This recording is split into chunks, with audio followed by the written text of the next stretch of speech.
嗨，大家好，欢迎来，Welcome to Taiwan。今天我们跑去到台场，跟我们美国朋友聊天。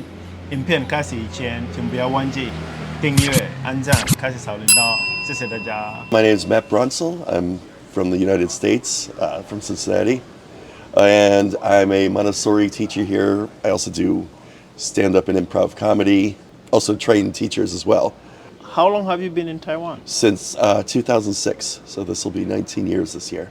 You're gonna ask me if my Chinese is good? No, Okay. it's functional, but it's My mom was director of the teacher education, the Montessori teacher education program at Xavier University. And she had a student here in Taiwan that opened a school. That student came into my classroom, saw me teaching, and offered me a job. And I just decided, I'm single. I'm 29. I'm gonna kick myself if I don't go for 1 year. And what started as 1 year just turned into 2 years, and then just kind of kept snowballing until Yeah. it became home more it's than. it's a common theme, like for many Yeah. foreigners. Yeah. From the moment you arrived in Taiwan to the point where you found your feet, could you take us through? I remember landing and getting going into the airport, and I had to use the bathroom really bad. So, go into the bathroom, and I looked down, and it's one of the squat toilets. And so my first thought was, oh my gosh. Yeah, I basically looked at the toilet, and I was like, oh my, this is going to be a year of this, So I'm kind of nervous at first. Luckily, the regular bathrooms were right there. Getting into, I started off in Changhua, which is a really, small city compared to other cities in Taiwan. At first, I was kind of a little bit afraid because my school, the buildings in Taiwan, a lot of them are made from concrete. So I'm not used to that. So just like driving through the neighborhood of Changhua down these little, roads, I'm just like, oh my gosh, are we in a dangerous part of town, And then we get to the school, and the school has a fence all around it. And I'm like, okay, yeah, this is not a safe place. But I found out quickly how wrong that was. But I really liked going from a fairly big city, Cincinnati's not huge, but it's pretty big, to like this small town feel for it, where you could walk anywhere in 30 minutes. You could, everyone kind of knew everybody. And so that was, I really did like that aspect of coming to Taiwan here. So. During your stay here, what part of Taiwanese culture do you find hard to adapt to? Trying to figure out the boss's mind. I've always found that the boss always wants something, they don't tell you it directly, and you have to kind of guess at what it is. That part has always been hard for me. Like even one time we had to do a Christmas show, and they were like, come up with a dance for the song, and I'm horrible at coming up with dances. And so I came up with something, and they were like, no, we want it exactly like this. And they showed me exactly what they wanted. It's like, why didn't you run through that with me instead, But they spent like weeks like, nope, you gotta fix it. And finally like, this is what we want. It's like, well, you wanted the dance, how was I supposed to know about that? The initial idea was to come in here 1 year, and Yes. now it's 19 years. Yeah. What are some of the things that kept you here? Well, my first year, I was just like, it's going to be easier to sign another contract than to pack my bags, go home, find another job. I'll stay for 1 more year. Just the quality of life here, especially as a preschool, kindergarten teacher, I couldn't have that back home. I make enough money to, go out and have fun and live. I'm traveling next month to Thailand. It's things like that I wouldn't be able to do as a teacher in America. I think they're horribly underpaid, and I think that's one of the main things that's keeping me here. Also, it's almost like you have two homes then, and when I go back home, I feel like I'm visiting instead of it's home. And I love it, but it's sort of like this is my home now. That's, I think, the thing that keeps me here the most. Also, the things I've been able to do here. I'm part of an improv comedy troupe that has been going on since 2000.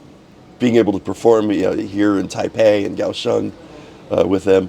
Also, the being a Montessori teacher and a foreign language teacher, that's gotten me to travel all around Asia and give talks to in different countries at different seminars and stuff. And that's been a fantastic experience. This Montessori, what is it? Okay, imagine you're classroom that you're probably used to, which has desks and the teachers in front teaching. It's absolutely nothing like that. So there are materials throughout the classroom.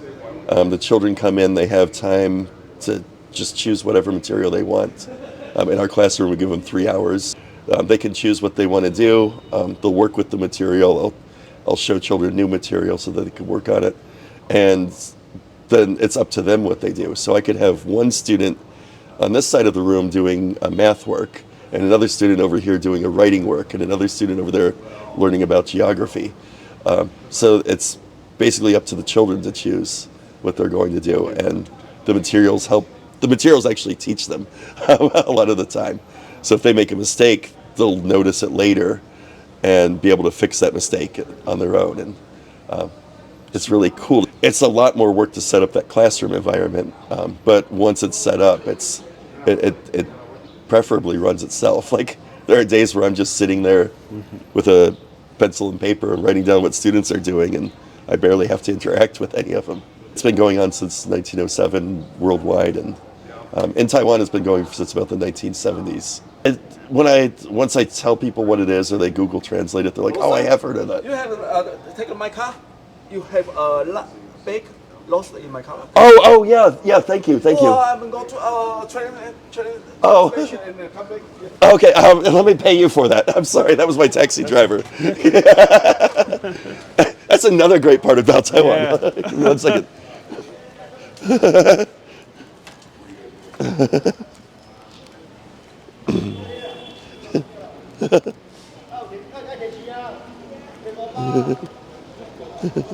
When he first came up to me and said, "Excuse me, sir, you took my car," I was like, that was my taxi driver. At first I thought, it's like, I have never stolen a car in my life, Like, why does he think it's me, But no, yeah, in case you missed, I have my laptop here, and I took the taxi here, and I guess I just hopped out without, grabbing my bag. That's one thing I love about Taiwan is, if you do lose something, people are so honest here. Like, I've heard so many stories of lost wallets, or like my thing, lost bags, or something like that, and they really try to get it back to their owner. There was one time I left my keys in the taxi. I got to my apartment. I'm like, oh man, like, it's 1 o'clock in the morning, and I didn't really know I left my keys in the taxi, because I got dropped off. I went to like 7-Eleven, got something to eat, went back home, and I'm like, great. So I had to call a locksmith, and they came in and locked my door, but I didn't have a set of keys for a couple days, and I was walking. I went into the same 7-Eleven I went into before, and this guy looks at me. He's like, "Oh," He's like, "Wait." I'm like, okay. He runs out, comes back in, hands me my keys. It was the same taxi driver I had, previously. So I paid the taxi driver. I felt it was fair. He was grateful for it, but I think he would have done that for free, even if I hadn't popped up with some money or something. So That's Taiwan. yeah, Here in Taiwan, it's fairly popular. So All his links will be in the description below. You can go check him out. Which part of Taiwanese culture do you find most fascinating? I guess what we just saw with the, I don't know, there's an expensive, it's a MacBook Pro in here. I think in America, I might have gotten the bag. It's like, oh, I don't know, maybe another customer took the MacBook, I think that's really amazing. I studied theology a little bit in college. It was my first major. And so I love seeing the temples and everything here. I think they're really gorgeous and just kind of neat to the way they're decorated, and I love seeing the bye-byes and the parades and everything. Unless it's at like 6 o'clock in the morning, then that part, we can do it a little later, guys, But I really love that, the whole spectacle of the temples and the religion aspect of it. Which part of American culture would you like to introduce to Taiwanese? I'd like to live in a suburb. I'd like to live in a house with like a bunch of yards, and people have their dogs and their swimming pools in their backyard and things like that. that is one thing I do miss when I go back. It's just I'd have to buy a lot of real estate to do that. To do that, yeah, that's right. I will say, like, something I do want that's I think Taiwanese want it also. It's just they all ask the same questions. How do we do it? Especially with education. And this is the Montessori person in me, speaking. But for children to really enjoy education more. It saddens me when when I have a student, when I'm not working in a Montessori school, if I'm just in a regular Bushiban school, and my students are talking about their homework, and you're talking like, they're 8, 9, 10 years old, and they're like, oh yeah, they're at the Bushiban until 6:30, and then they go home and they, start their homework at 7:30 after dinner, and then they're doing homework until 10 o'clock, and then they're sleeping, and then getting up at 6 o'clock to go to school. It's I wish I could totally overhaul the education system, not to make it exactly like America's, because I've got problems with that too, but to at least bring more of that joy into the education. What has Taiwan taught you? I love my students, and my students have really taught me how to have fun and enjoy life, and just like, because even when I'm frustrated with them, sometimes they'll just say something and make me laugh, and it's just it's just a wonderful thing. Continuing to be patient with them and kind to them and respectful of them, it'll change them, but then it also changes that in me, because then I carry that out into the rest of the world, where I was quick to anger when I was younger. I still might be, but I'm more subdued about it. I can keep it under control. Where before I would just get really angry or emotional or really upset about things.